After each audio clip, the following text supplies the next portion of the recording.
How relationship satisfaction changes across your lifetime. Do not forget to like, share, subscribe and ring the bell for more videos.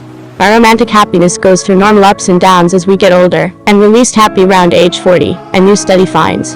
Are you happy with your romantic relationship? On Valentine's Day, around anniversaries, and in the dark lull before sleep, maybe you've pondered this question. You might have thought about how you met your partner, what you've been through, and how they've changed, or just how they got on your nerves that day. It turns out there are a few other important factors that may influence how you feel about your relationship. How old you are and how long you've been together.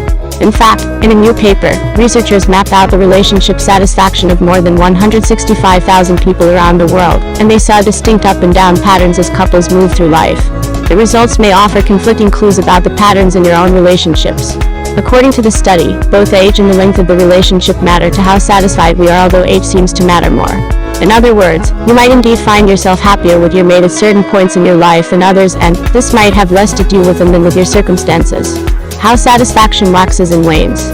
Because previous findings on relationship satisfaction across the lifespan have been mixed, researchers at the University of Bern decided to do a meta-analysis looking at findings from 95 papers to see if they could paint a clearer picture. Most participants were from the United States, although some were from other countries like Canada, Germany, and China. They were mostly white, and mostly involved in heterosexual relationships. The researchers found that relationship satisfaction tends to decrease from age 20 to age 40. From that low point, it typically increases until age 65, and stays relatively stable for another 10 years or so. The oldest participants were 76 years old. When they analyzed relationships by length, the pattern was slightly different. Couples usually become less satisfied during the first 10 years, but their satisfaction rebounds and increases for the next 20 years, and decreases again after that. The trajectory of love. Why we're least happy with our relationships around age 40, but get happier toward retirement. The researchers didn't have enough data to explain these patterns, but they did offer some ideas. The midlife crisis is a real phenomenon, with happiness levels dipping around this time, and this study suggests it might apply to our romantic lives too. In middle age, we may be juggling busy work hours, while trying to raise kids and care for aging parents. The current findings did suggest that parents tend to be less satisfied with their relationships compared to partners without kids. At the same time, the sense of possibility and open horizons that comes with being young may be lost for adults. If we haven't achieved what we hope by a certain age in our lives or in our relationships, we may feel disappointed and disillusioned, the researchers suggest. After 40, a few different things might happen. We may get divorced and start a new happier relationship, or we might make peace with the partner we have, realizing there aren't infinite options out there. When kids leave for college, couples might reconnect in their empty nest. And the older we get, the more emotionally stable we tend to be. It might become easier to appreciate the loved ones we still have in our life, and to make our time with them more pleasant. The researchers also speculated about why satisfaction follows a predictable trajectory within relationships. Over the first 10 years of a relationship, the researchers explain, couples may invest less and less time and energy in communicating, having sex, and spending time together. The desire for an ideal partner who meets all our needs may come face to face with the reality of a fallible person who can't be everything to us. So it may not be surprising that the high of falling in love can be sustained forever.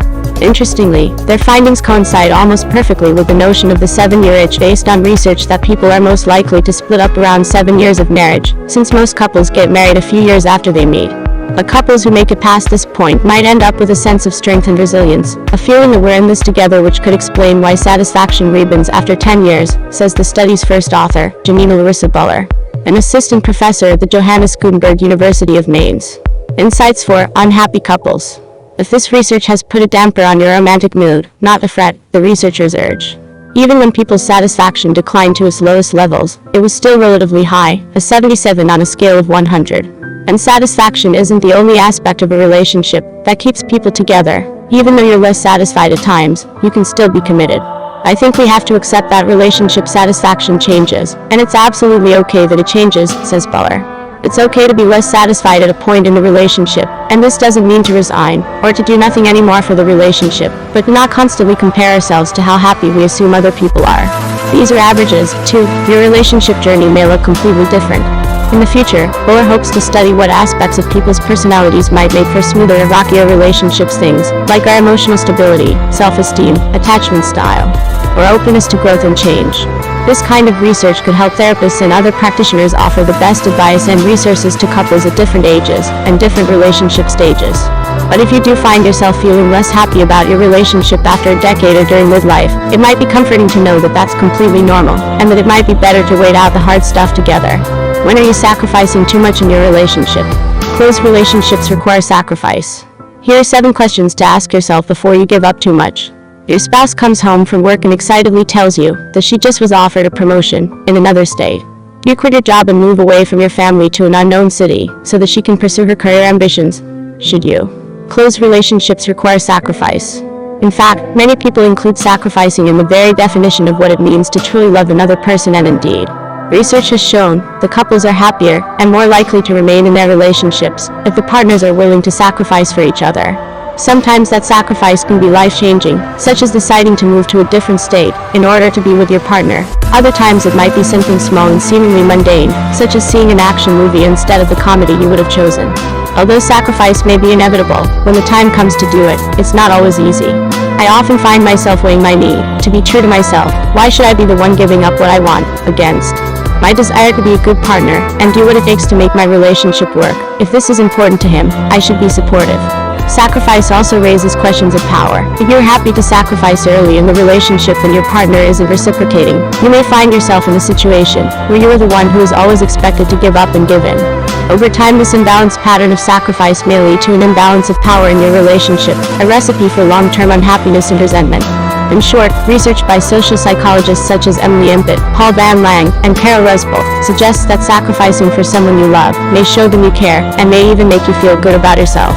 Other studies also reveal that if you find yourself always being the one who sacrifices, or if you feel forced to make a sacrifice, then you should tread with caution.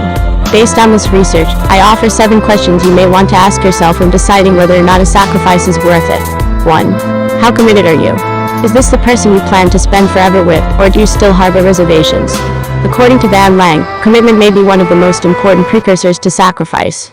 In order for a big sacrifice to be worth it, you should make sure that you are invested in the relationship and confident about your future together.